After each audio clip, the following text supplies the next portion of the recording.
Check 1 2, check 1 2. Miami on the rocks. Casey Chopz. I am here with a good friend, Sammy Spina from Neostar Football. We can call you an NFL agent, right? Oh, 100%, man. You like the way that sounds? That you're an NFL agent? That sounds clean. You know, I mean, I think NFL agent's my title, but I'm a lot more than that. You know, that's just the very tip of the iceberg, so to speak. Okay, that's dope. So I'm happy to talk to somebody who's in the behind the scenes of what goes on, like in the whole NFL process. And can you kind of like give a rundown? First of all, Neostar Football. This is you're connected to Dan Marino, or this is his company, or you work for him? Or? Dan's one of our clients.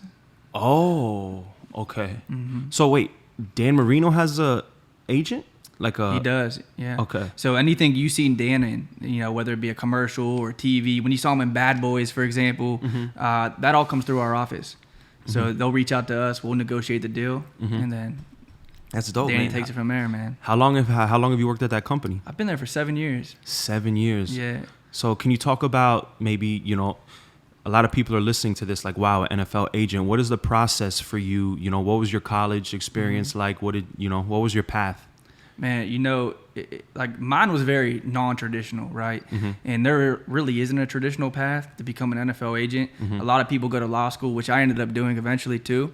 But, I grew up in Pittsburgh, small hometown. Not a lot of people where I grew up, in a place you just don't want to visit, straight up. There's nothing to do there. I saw a lot of people get taken down the wrong path, right? And just misguided and misinformed. And, I originally wanted to be a criminal defense attorney because I wanted to go represent my friends and help them get off for stuff that they shouldn't be in jail for. That was my goal. I went to school, then I ended up going to law school eventually for that reason. Where? Law school? Yeah. St. Thomas University. Okay. Yeah. Okay. Here in Miami. Okay. So that's when I moved to Miami. It was for law school. Okay. And, when my first semester of law school, I started getting involved with sports. And I actually met a guy his name's Seth Levitt. He's the executive director of Jason Taylor's foundation down here. Jason played for the Dolphins. Right. And I asked him just to intern, man. I was like, hey, man, let me just help out, give back to the community. I didn't know anyone in Miami. Have you always been like a sports guy? I have, yeah. I grew up playing, you name it pretty much. I played football. I played soccer in college. I was a boxer, really, by trade. Like that was my main thing, Nice. I fought Golden Gloves. Wow. Yeah. So, but did you always follow football like closely? Yes and no, right? Like I followed it, but I didn't follow it to the degree that I do now, like not by any stretch of the imagination. But I was more concerned just in the moment, to be honest with you, like growing up. My main focus was on boxing. Like, to me, you couldn't tell me I wasn't going to be a professional fighter. Like that was it. Every single day, that was my life. 2-3 times a day in the gym.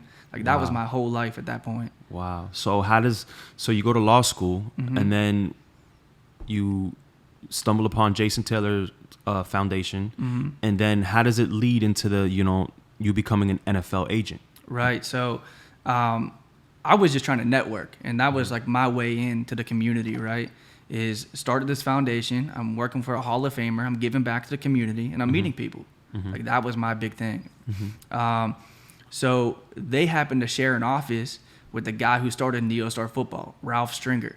Okay. And I would just listen to Ralph every day. And so here I am, a law student, volunteering for a foundation that I'm just supposed to show up to events to. And I'm showing up to the office 5, 6, 7 days a week just so I could hear Ralph talk on the other end. Right. And then they're seeing your dedication of course, well. Yeah. Right. But for me, it wasn't even about that. For me, it was just about being around the business, right? Okay. Any way I could be around, get my foot in the door, just hear what they're talking about, hear how they're doing it, why are they doing a contract this way? What's another way we can do it? And I would just try to make myself valuable. So every day I'd ask Ralph, hey, I know I don't work for you. I'm working for the foundation, but if there's anything I could do, let me know. Every day it'd shoot me down, shoot me down, shoot me down. He had another employee at the time that was leaving. Before you get into that, how long was that process of you getting shot down? Oh, about 6 months. Okay. Every day for 6 months. Yeah. So, it feels like a heck of a lot longer in the moment. Right. But probably about 6 months. I just wanted to reiterate that for the people who think it happens like overnight. You know what I mean? No. It was easily 6 months, if not longer. Okay. So then that happens. Yeah. So then he had an employee at the time that was getting ready to leave and start out doing something different. So I approached him. I made this big proposal. I drafted this email. I sent it to Seth. Seth wrote it up because he knew Ralph for 15, 20 years at that point. Like, hey, man, what do you think this sounds like? I'm offering to work for him for free. You know, I'm like, hey, I just want my foot in the door. He sends me an email back. Let's talk tomorrow. Show up to the office. He shuts me down. Say, hey, man, look, I know you want to get into sports. I appreciate the hustle, but I don't know how much longer I want to be in this world. You know, I want to move more to a business focus than to actively recruit NFL athletes. So the next day, I showed up to the office before him. I moved all my stuff into his office, and I just started answering the phones. So wow, after he shut you down. After he shut me down, the very next day. So this is a prime example of never taking no for an answer. So he walks in, and I was like, hey, man. He's like, what are you doing? I was like, ESPN's online too. I've never left since. Wow. That was my in. Okay, so now you're in. So now what are you thinking? Are you just trying to find out, because obviously you don't want to just answer phones. Right. So you're trying to, get in where you fit in. What is your, what is your vision at this time? Yeah, so now I've actually grown into a partner. So I'm a partner in the agency. I'm our director of football. I'm our lead NFL agent. So what were the next, set of tasks that he trusted you with, outside of answering the phone? It was slow. At first, he knew I was in law school, so he would let me start reviewing documents. So I started to review stuff, but he would always look at it again. And then I would review it, he would look at it again. We'd go back and forth with that. Then it was just little stuff, tedious stuff, looking at social media for Dan, like, who hates social media. Dan doesn't post. He doesn't know. He doesn't even know how to, really. Right. He just, it is what it is.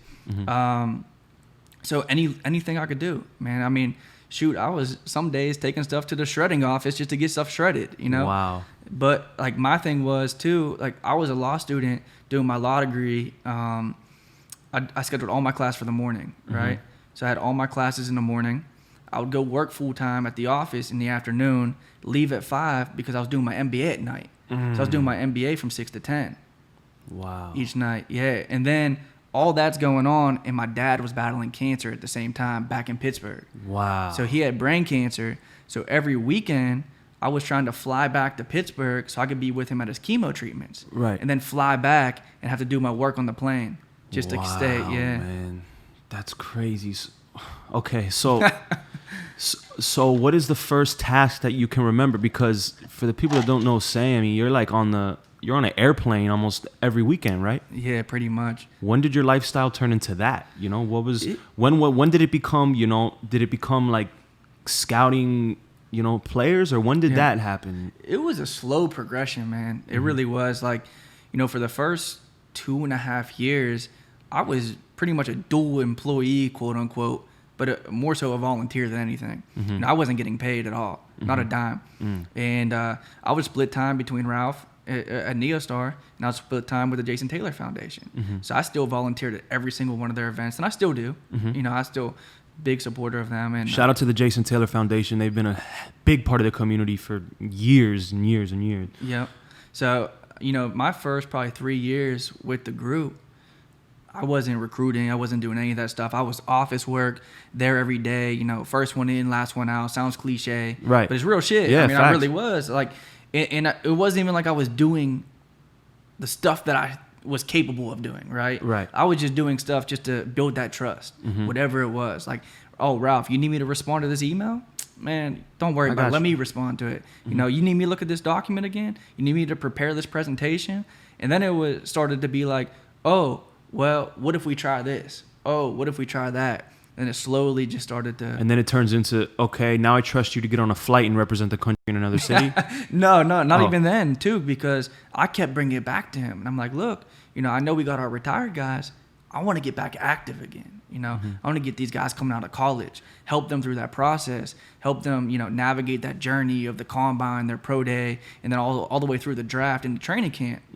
And, for a while there, he was just like, hey, man, it's a tough business. It's a tough business. So Neostar has been around for a minute. Oh, yeah. Ralph's been with Dan since Dan's rookie year with the Dolphins. Wow. Can you name some other retired players that the public would know? Yeah. Troy Polamalu, Jason. We work with JT. Okay. John Elway is a guy we do some work with. So during this time when you're putting in that work and just answering phones and not even getting paid, at this point in time, are you like paying close attention to the league and like the players coming up, or you're still slowly getting into that? I think for me, I was paying closer attention to the college guys, right? Okay. And starting to plan for the future. So like my big thing was always, I knew what I wanted to do at that point. And it was like, like I said from the beginning, I originally wanted to go in to law school to be a criminal defense attorney to help my friends. Now it turned into, wow, this is a whole new avenue to help people because I saw how crooked the athlete representation industry was. Because from what I hear, and I have another friend who told me this, is that the agencies now, they're kind of taking a 360 approach as far as like representing athletes and helping them with their their mental health and the way they manage their finances and things like that, right? So yeah, is that what you're referring to, like the corruption where it was just agents just picking up a check, really? Corruption in the sense where they viewed each of the guys they were representing as a number and not a person, right? Right. And that's where the corruption came in, because to them, it didn't matter what you did, right? You can go get in trouble, you can go do this. Like you had problems at home, you can't pick up the phone and call your agent because the agent just didn't care. Right. And that pissed me off, man. Like, because I heard athletes telling me the stories too. They're like, yeah, I haven't talked to my dude in 6 months. Wow. I haven't talked to my dude since my last contract was up, and then like I started knowing people that were retired too. They were like, man, day I quit playing football, I haven't heard from them since. Wow. And I'm like, man, like, that's sad. Right. At that point, you already built that friendship. You built that relationship. You trusted someone like to handle your entire career, and now where'd they go? And it's tough, man. It really is. So when I saw that, this became my new avenue, right? This became my new way to step in and try to make a difference in a community and in an area where like really like you need someone to care about you. Because you have so many people, like these kids coming out of school nowadays, like there's high school kids that are already famous, right? Right. Like top recruits are already famous. They don't know who to trust starting in high school because people are pulling at them. Right. People are coming up to them, hey man, I'll lend you, or they don't even say I'll lend you. I'll give you $5,000 right now. The high school kid, $5,000, you're like, shit, man, I could buy 5,000 burgers at McDonald's, I mean, so where do you stand on the debate of college athletes should be getting paid? Oh, they should. They should, right? Yeah, 100%. I think that started happening, right? In certain, did it or they started the trend, right? So Florida is going to be the first state, and it's going to start actually next year in July. So this time next year, and what it is like they're not getting paid directly from the school, but they're able to profit off their name, image, and likeness, which is something they can't do right now. So you can't be, let's just the Dolphins, for example, they drafted Tua. So you can't be Tua at Alabama and advertising on your Instagram account making money. They don't allow you to do that. Okay. Because you're a quote unquote amateur. Okay. Then what can you do? Nothing right now. Oh. Yeah, okay. right now, nothing. So that's the rule change that they're implementing, is that, okay, now you can step in and actually start making money off of who you are and like your platform that you've created. What's the worry? Is the worry like that these athletes might like forget about their studies or their... To me, there is no worry, right? To me, it's just the NCAA trying to monopolize everything. Got you. Like, the NCAA for so long, they hide under this banner of amateurism, right? The school's still not paying the kids. They're still technically amateurs. But if you look across the landscape, look at how many guys had very prominent college careers that get hurt or just don't have a chance to have, that legitimate shot at the next level, where college is the only chance and the only opportunity that they could, profit off of their name, right, off of their image, right, or off of anything in that realm. And you look at the donors, you look at the other things that are giving to the schools. Why can't the guys take advantage of that? Why can't the kid that comes from a family that doesn't have any money at all, he can't afford a vehicle, why can't he be the star player on the team that goes to a local dealership and gets a free lease? Right. Why can't that happen? What's the reasoning behind that? He can get a free education from the school? Right. Exactly. You know what I mean? Exactly. So can you name, what was one of the first players that you can say that, you've seen, you kind of like helped them through the whole process of like, from college to the pros, and can you name someone in the league now that? Yeah, I won't even say someone that we even helped from the college to the pros, right? I'm gonna say Paul Butler. So Paul's the tight end for the Las Vegas Raiders right now, and Paul's journey was very unconventional. And it just so happened that we had a mutual friend, and that's how the introduction occurred. So Paul was a guy that most people would have never given a shot, straight up. I mean, just where he was in his career at that time. He had been a 3-time walk-on in college. And this is another, never give up story, because he's the epitome of that, man. And I look up to him for what he's been through and where he is today, which is absolutely incredible. And, coming out of college, he actually had an agent. He got a tryout with the Pittsburgh Steelers, didn't make the team. His agent fired him, said, hey, you're not in the league. I can't work with you anymore. That was his first experience, right? So here you are coming out, you get one shot and your agent dumps you. So for him, he spent a whole year out of football working at a sewage plant back in his hometown. Wow. Yeah, and one of our mutual friends connected us, and Paul and I started talking. He's like, what do you think I should do? X, Y, and Z. I had heard of this new league that was called the Spring League, and I recommended him to join the Spring League.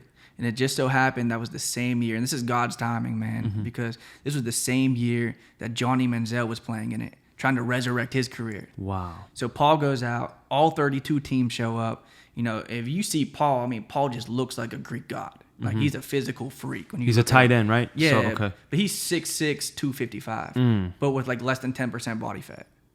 So he's a physical freak when you look at him, man.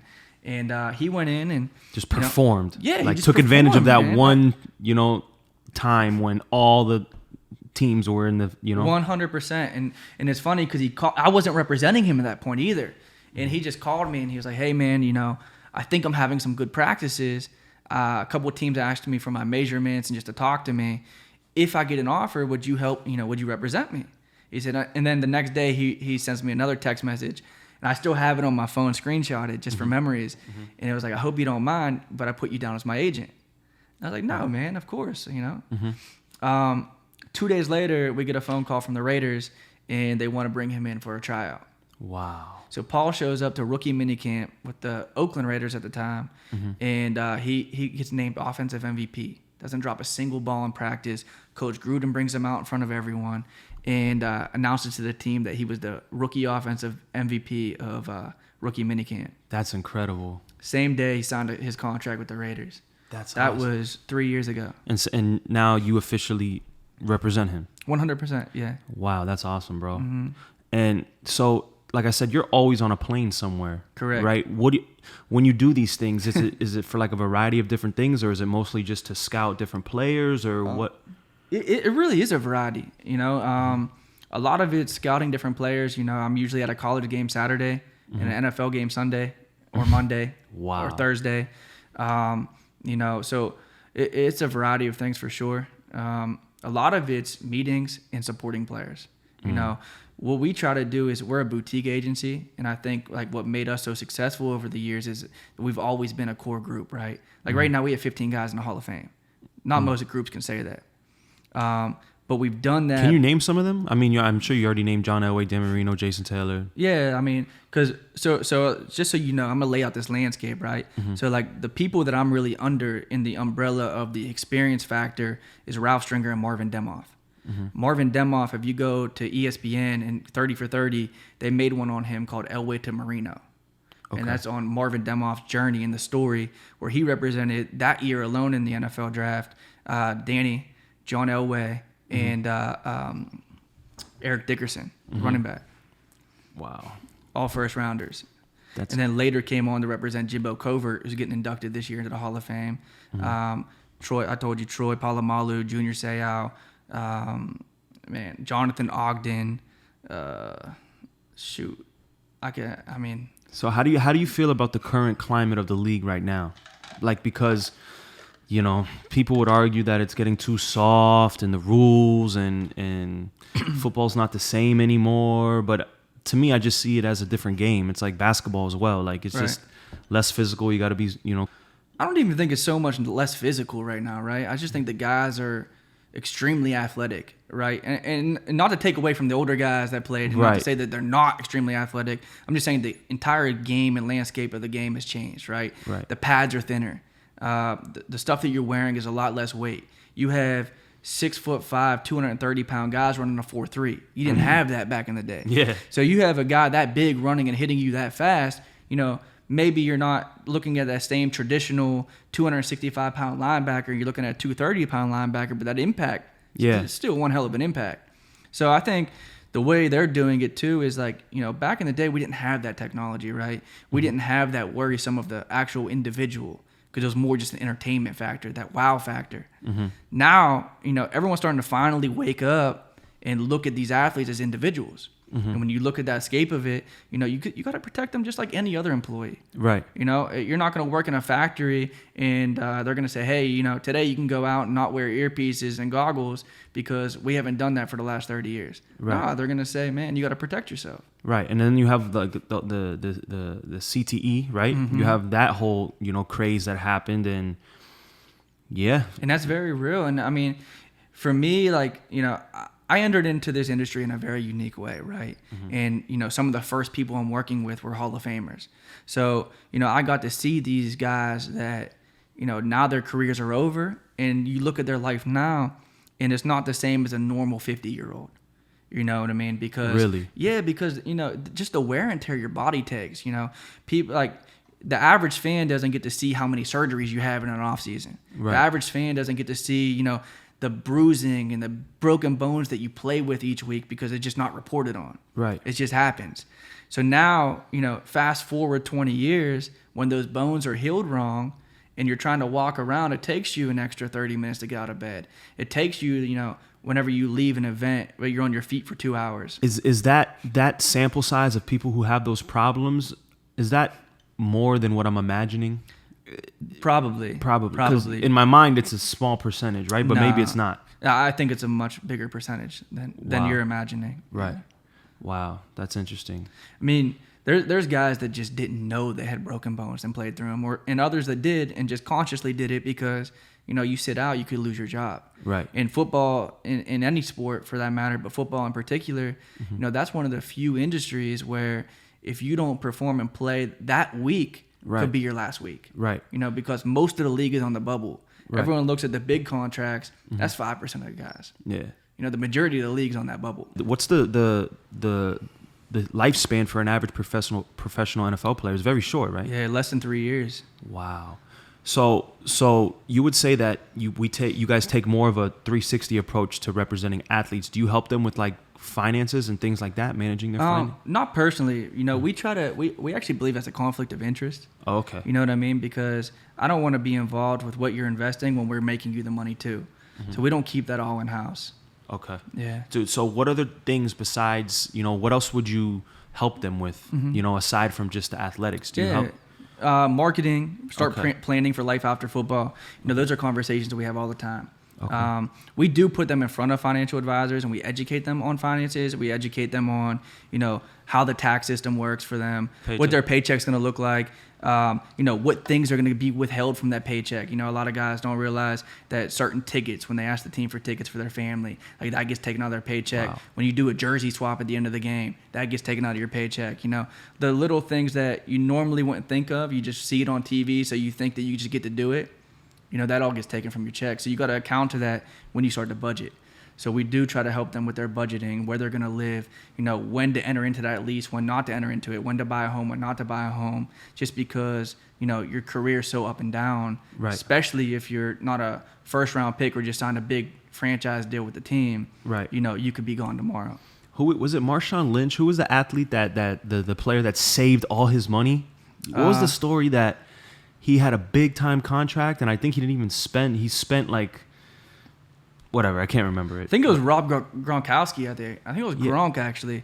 And Gronk never touched a penny of his contract money, his team contract money, and only spent his endorsement money to live off of. That's crazy to me. And you heard, the Allen Iverson contract. He's got, I think in 5 years, he gets $20 million because he signed a contract back in the day that said he wasn't going to get a certain portion of his money until he turned like 45 or 50 or something like that. There was somebody that did that in baseball years ago as well. But they spaced it out, like instead of getting $20 million in 1 year, to do it $1 million over 20 years. Wow. So like after they retired, they still got that $1 million each year. And you're not, you don't like brainwash yourself and get accustomed to a lifestyle that like you can't sustain. You know what I mean? You can, and it goes fast, man. I mean, one of the biggest issues that I see is when guys come into the money, they try to take care of 20 years worth of debt overnight.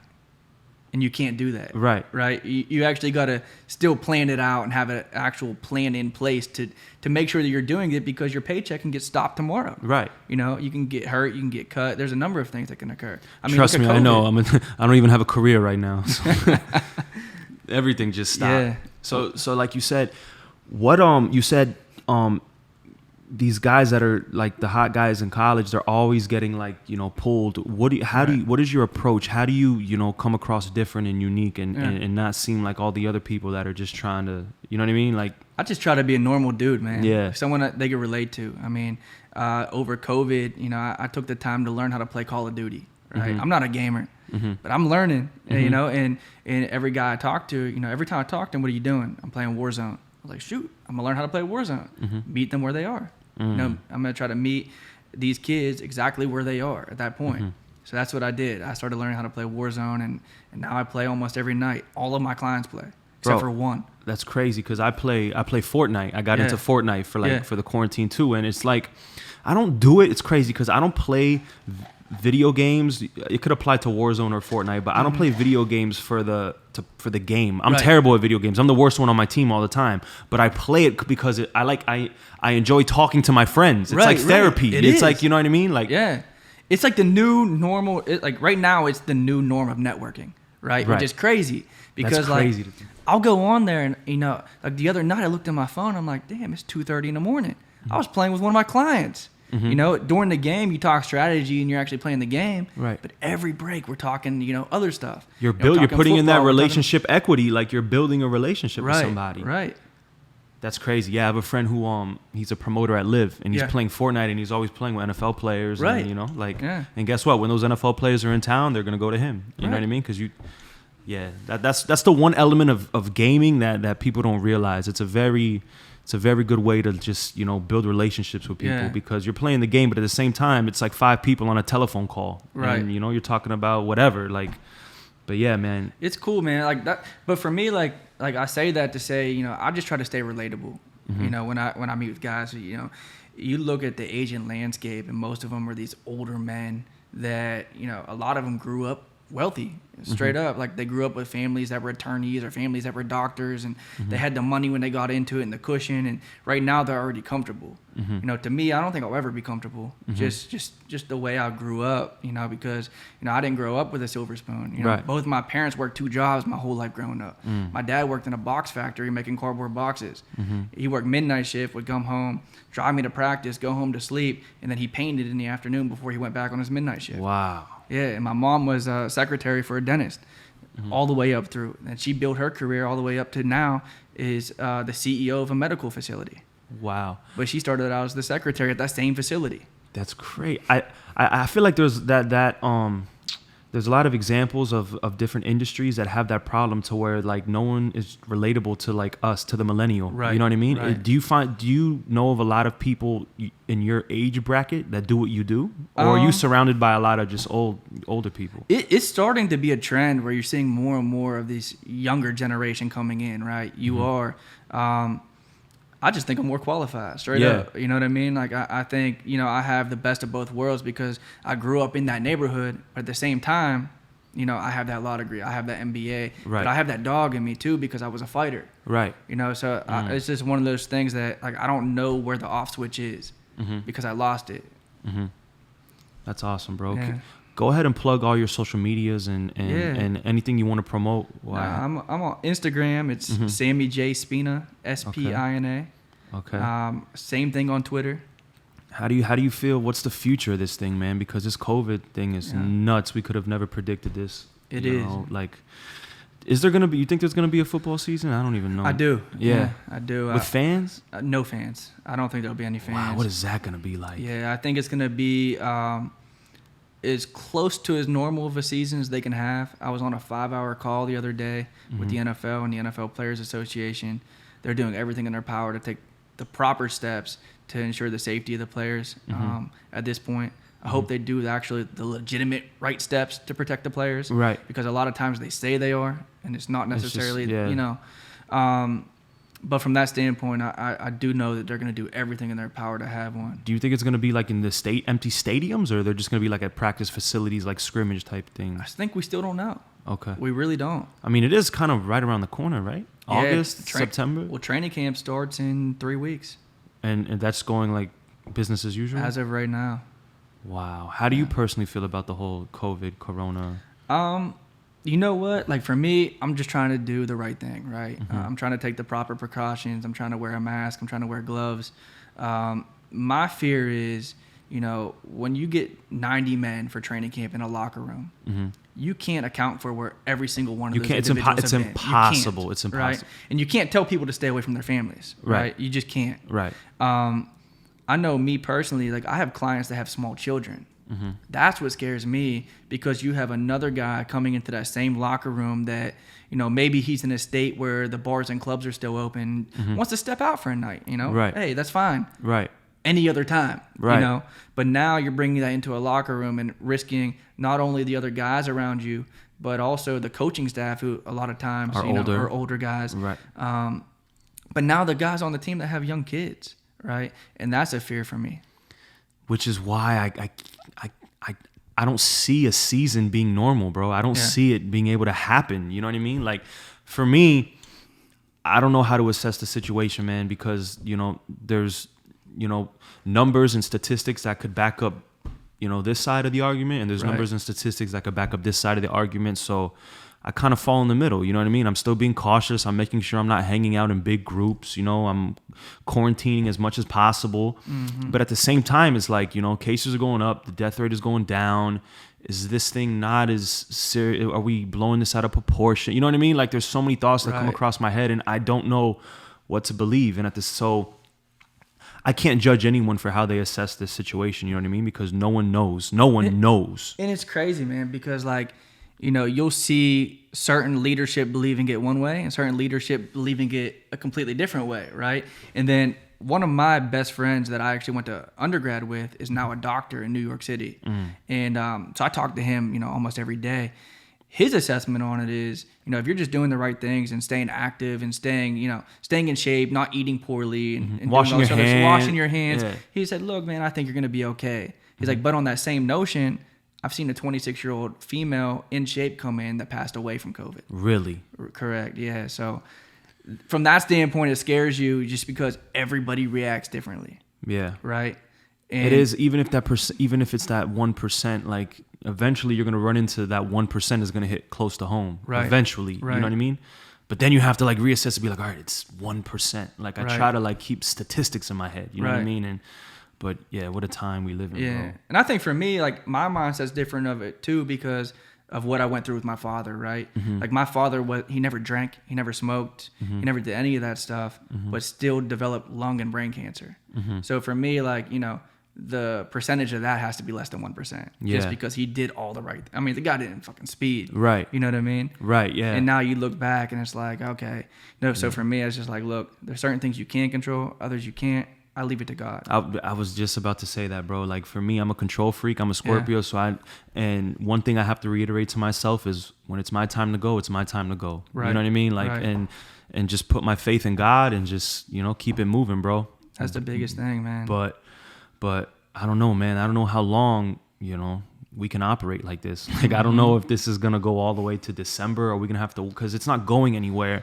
So and the vaccine is not going to come until next year, hopefully next year. So do we continue living life like this? I don't know if the masses can do that. Can survive.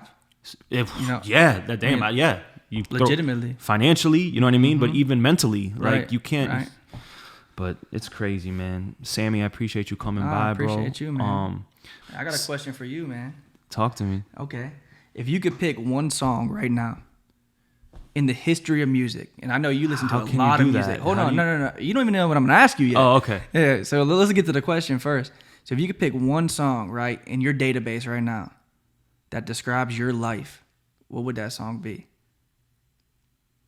Like, at this current state? Just like, that's your life theme song, right? There's no way to pick that. You know what I'm saying? There's no, because You don't have one that comes to mind where you're like, man, this is my song. Because music takes me different places emotionally. So maybe if, you know, this time of the day I'm thinking about a girl, and maybe I could have a song pop up here. This time of the day, maybe I need to put my faith in something, and just, you know, there's a song for that. Maybe I'm in the gym and I need just straight energy. Maybe there's a time where I need a song that makes me grateful, and you know what I mean? So there's so many different emotions, you know, that I could put to music, but there's no, I can't answer that. It's impossible to answer that song, that question. Interesting. Yeah. What I do wish happened was that we're at a time right now where I feel like we need to hear the right type of music. Right. Like throughout history, whenever there were time, and be clear, there's never been a time like this right now. No. But when there was, like, you know, crazy times within history, there was always like artists like stepping up and releasing music that spoke to the climate of society. You know what I'm saying? But I don't think we have it right now. I don't think there's I'm waiting for the J. Coles, and I'm waiting for the Kendricks, and I'm waiting. What do you think about the Little Baby's new song? Which one? The Bigger Picture. It was. That's one. That's the only one. Yeah. That's the only one I can tie to this moment. But other than that, I mean, even look, I love Lil Baby. But even that, I want more. I need more. Right. I need more. You know, and where is everybody? You know, and I guess the music industry is shut down. You know, artists can't tour. You know, which is why I would think more people would be putting out music to try to make money from streaming. But I don't know, man. It's a weird time. I don't understand why people aren't putting out new music. I'll tell you one person that took advantage of the COVID situation, Trey Songz. What did he do? I'm sorry, not Trey Songz. Quarantine Radio. Oh, Tory Lanez.